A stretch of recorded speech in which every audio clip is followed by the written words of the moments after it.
Welcome back to Let's Talk Tropes. Today we'll be discussing some of the most common tropes found in Shonen series. Let's begin. First off, we have 1. A dense or dumb MC. A protagonist archetype. In a fight, they're a tactical genius, but outside of battle, they're a bit clueless. Sometimes they're terrible at academics, sometimes they're bad of social cues. Oftentimes, both are a problem for our protagonists. This trope can be seen in the majority of the most notable shonen protagonists: Naruto from Naruto, Luffy from One Piece, Goku from Dragon Ball, Yusuke from Yu Yu Hakusho, and Gon from Hunter x Hunter, just to name a handful. Also notable that this trope is not restricted to just shonen anime. Authors seem to love making their protagonists dense or dumb. Of course, there's a number of reasons that's the case. For starters, it can make it easier for the audience to relate to or self-insert and project onto a dense character, sort of like the same situation with a silent MC in a video game. It also makes it so that instead of having a separate audience surrogate character, they can just add that to the MC's roles and have other characters provide the exposition of what's going on and how things work, and make it seem more natural than it otherwise may. Plus, it can give the author a tool to use later for comedic situations, either through some misunderstanding or other setup tactic later on.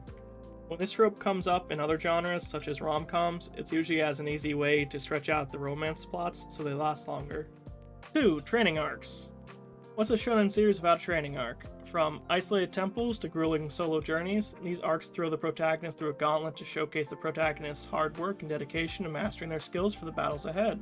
Through blood, sweat, and tears, they'll be sure to claw their way to the power-up they need to beat the next big bad they face.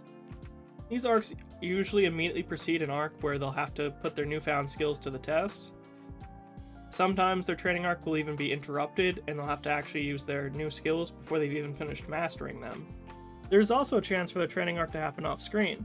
Instead of the audience seeing it when it happens, there will likely be a time skip where it's mentioned that the characters have just finished some extended period of training. If this happens, you'll likely get to see some glimpses of the training they did in the form of flashbacks during a pivotal moment in a fight, when the protagonist is trying to push past their limits. Examples of some series that have used this trope would be Demon Slayer, Yu Yu Hakusho, Naruto, Bleach, and so many others. 3. Determination and willpower. You'll be hard-pressed to find a wishy-washy shonen protagonist. Determination, willpower, and self-assurance practically define them. No matter how dire the situation, they will never lose faith in themselves and give up. This doesn't just apply to combat situations either. If the status quo isn't something they agree with, they'll headstrongly stand up for their beliefs, even if it's something others disagree with. One of the key purposes of this trope is to highlight how resilient the human spirit can be, and to show what you might achieve if you keep pushing on. It's meant to be inspiring, and truthfully, I think it can work. An example of this can be seen in the first part of the My Hero Academia's UA Sports Festival arc. Deku's special ability, his quirk, at that time was very destructive to his body at the level of control he had. He didn't want to risk using his quirk prematurely and jeopardizing his chances through the rest of the sports festival because of it, but despite not wanting to use his quirk, he still wanted to do well and qualify for the next round in the festival. So, with a mixture of determination, desperation, and ingenuity, Deku came up with a plan, which resulted in him not just placing well enough to qualify, he won the first event. It's still a sequence that I like to rewatch from time to time, and it's a lot of fun. 4. Insatiable appetite. Now, let's talk about standard shonen protagonist eating habits. Their bottomless stomachs are legendary, capable of putting entire restaurants out of business all on their own in a single meal. Any morsel of food that is near them when they're eating is liable to disappear so fast it's like it teleported, only to be replaced by a quickly growing stack of empty plates. If you were to offer to buy and they tagged along, you should be prepared to go bankrupt. This trope has been around for a considerably long time, and it might owe its prevalence in shonen anime to Dragon Ball, whose main character, the Saiyan Goku, and all members of his race are known to be walking around with endless voids where their stomachs should be. This trope is primarily a comedy trope, used for a sight gag, with these types of characters having massive stacks of plates and bowls stack up around the character as they chow down, and their fellow patrons, friends, and the restaurant staff all look on incredulously. Though it's typically played for laughs, it isn't always. Maybe the protagonist has to consume that much food to fuel their special powers or abilities, whether the powers specifically require the food consumption or it's just a side effect of the protagonist's ability. A fun example of this one is Yuhei from Darker Than Black. In the Darker Than Black universe, there are these people called contractors, and they get special powers that come at a cost, a price they must pay for using their powers, whether they want to or not. The series refers to it as a remuneration, and each contractor's is different. and initially it seems like the protagonist Hei's eating habits might be his, but then it turns out it's not and he actually just really enjoys food. 5. The power of friendship. One of the cornerstones of the shonen storytelling. The bonds our heroes share and forge with their friends, strangers and enemies alike give them strength and pushes them to surpass their limits, finding more power within them in their time of need.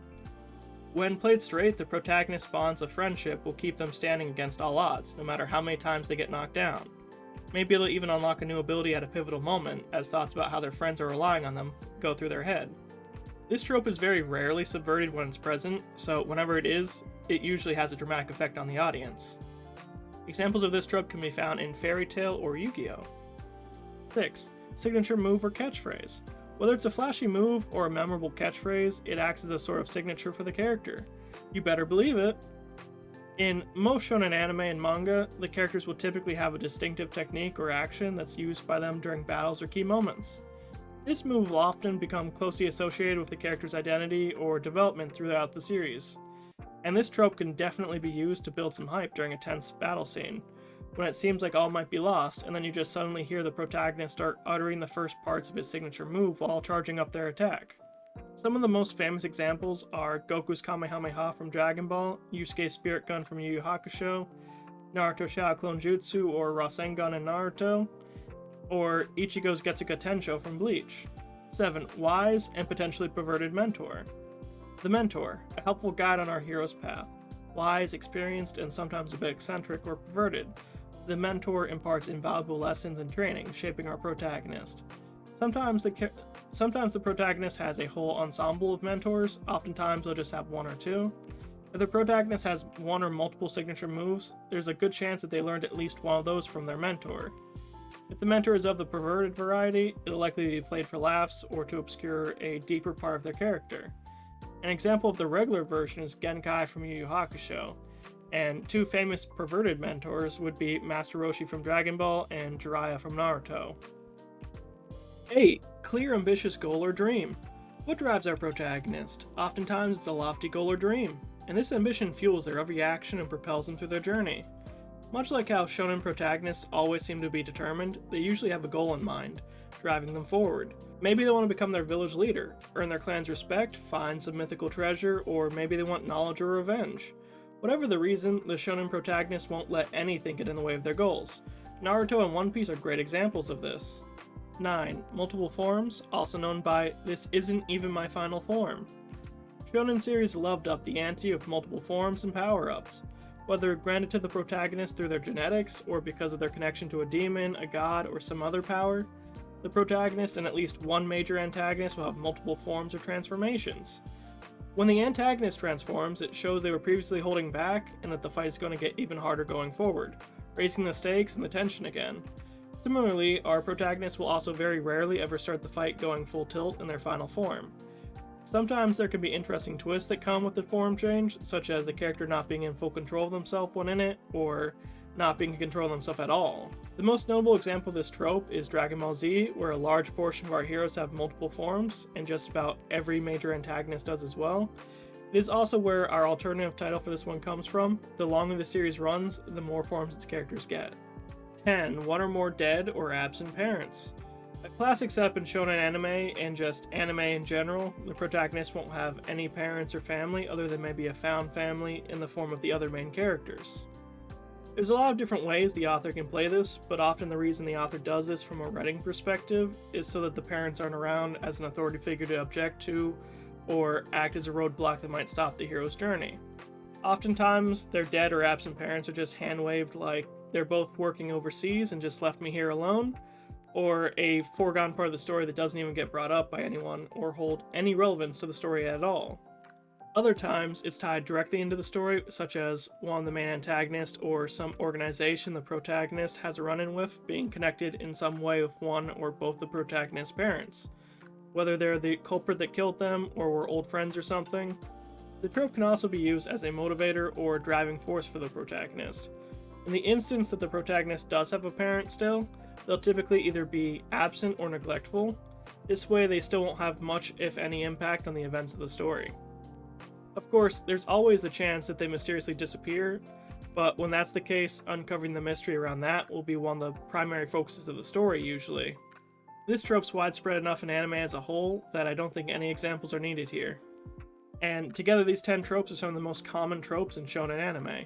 Whether you love them or find them predictable, these elements have shaped countless memorable adventures and characters. My name is Verisai Miltude, and thank you for watching. These are just a handful of the most common shonen tropes that have shaped innumerable stories and characters.